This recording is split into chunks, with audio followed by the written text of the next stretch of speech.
ಸ್ನೇಹಿತರೆ ನಮಸ್ಕಾರ. ಇಬ್ಬನಿ ನ್ಯೂಸ್ಗೆ ಸ್ವಾಗತ. ಇಬ್ಬನಿ ನ್ಯೂಸ್ಗೆ ಸಬ್ಸ್ಕ್ರೈಬ್ ಆಗಿ, ಇಷ್ಟವಾದರೆ ಶೇರ್ ಮಾಡಿ. ನಿಮ್ಮ ಭಾಗದ ಸುದ್ದಿಗಳಿದ್ದರೆ ನಮ್ಮ ಜೊತೆ ಹಂಚಿಕೊಳ್ಳಬಹುದು.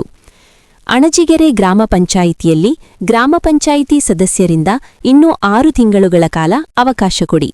ಮಂಜುನಾಥ್. ಹರಪನಹಳ್ಳಿ ತಾಲೂಕಿನ ಅಣಜಿಗೆರೆ ಗ್ರಾಮ ಪಂಚಾಯಿತಿಯಲ್ಲಿ ಇನ್ನೂ 6 ತಿಂಗಳುಗಳ ಕಾಲ ಅವಕಾಶ ನೀಡಬೇಕೆಂದು ಗ್ರಾಮ ಪಂಚಾಯಿತಿ ಸದಸ್ಯರೆಲ್ಲ ಸೇರಿ ಬೆಂಗಳೂರಿನಲ್ಲಿ ನಡೆಯುವ ಎಲ್ಲಾ ಗ್ರಾಮ ಪಂಚಾಯಿತಿ ಸದಸ್ಯರ ಪ್ರತಿಭಟನೆಯಲ್ಲಿ ಭಾಗವಹಿಸುವುದಾಗಿ ಹೇಳಿದರು. ಗ್ರಾಮ ಪಂಚಾಯಿತಿ ಸದಸ್ಯರಾದ ಮಂಜುನಾಥ್ ಮಾತನಾಡಿ, ಈಗಾಗಲೇ ಸರ್ಕಾರ ಗ್ರಾಮ ಪಂಚಾಯಿತಿ 5 ವರ್ಷಗಳ ಕಾಲ ಮುಕ್ತಾಯ ಹಂತದಲ್ಲಿದ್ದು, ಆಡಳಿತಾಧಿಕಾರಿಗಳನ್ನು ನೇಮಕ ಮಾಡಲು ಗ್ರಾಮ ಪಂಚಾಯಿತಿಗಳಿಗೆ ಸುತ್ತೋಲೆ ಹೊರಡಿಸಿದ್ದಾರೆ. ಇನ್ನೂ 6 ತಿಂಗಳ ಕಾಲ ಅವಕಾಶ ಕೊಡಬೇಕು.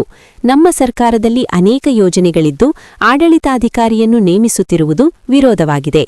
1 ವರ್ಷದಿಂದ 15ನೇ ಹಣಕಾಸಿನಲ್ಲಿ ಹಾಗೂ ನರೇಗಾ ಯೋಜನೆಯಲ್ಲಿ ಕೆಲಸ ಮಾಡಿರುವ ಬಿಲ್ಗಳಿಗೆ ಅನುದಾನ ಬಂದಿರುವುದಿಲ್ಲ. ಹಾಗಾಗಿ ಆಡಳಿತಾಧಿಕಾರಿ ನೇಮಿಸದೆ ಈಗಿರುವ ಗ್ರಾಮ ಪಂಚಾಯಿತಿ ಸದಸ್ಯರನ್ನು ಚುನಾವಣೆ ನಡೆಯುವವರೆಗೂ ಇವರನ್ನೇ ಮುಂದುವರೆಸಿಕೊಂಡು ಹೋಗಬೇಕು. ಆಡಳಿತಾಧಿಕಾರಿಗಳು ಯಾವುದೇ ಅಭಿವೃದ್ಧಿ ಕೆಲಸ ಮಾಡದೆ ಹಣವನ್ನು ದುರುಪಯೋಗ ಮಾಡಿಕೊಂಡು ಯಾವುದೇ ಹಳ್ಳಿಗಳಿಗೂ ಹೋಗದೆ ಲೋಪವನ್ನು ಎಸಗುತ್ತಾರೆ. ಆದ್ದರಿಂದ ಆಡಳಿತಾಧಿಕಾರಿ ನೇಮಿಸುತ್ತಿರುವುದು ನಮ್ಮ ವಿರೋಧವಿದೆ ಎಂದು ಹೇಳಿದರು. ಇದೇ ಸಂದರ್ಭದಲ್ಲಿ ಗ್ರಾಮ ಪಂಚಾಯಿತಿ ಅಧ್ಯಕ್ಷರಾದ ಗೀತಾ ಚಂದ್ರಪ್ಪ, ಉಪಾಧ್ಯಕ್ಷ ರವೀಂದ್ರ, ಗ್ರಾಮ ಪಂಚಾಯಿತಿ ಸದಸ್ಯರಾದ ತುಂಬಿಗೆರೆ ಶಿವಣ್ಣ, ಕಿರಣ್ ಕುಮಾರ್, ಮಂಜುನಾಥ್, ಬಸವರಾಜ್, ಸಿದ್ದೇಶ್, ನಾಗರಾಜ್, ರುದ್ರಪ್ಪ, ನೇತ್ರಾವತಿ, ಸುಧಾ, ಸುನೀತಾ, ರೇಣುಕಾ, ಜಯಮ್ಮ ಹಾಗೂ ರೇಷ್ಮಾ ಬಾನು ಹಾಜರಿದ್ದರು. ವರದಿ ಮಹೇಶ್ ಅರಸೀಕೆರೆ.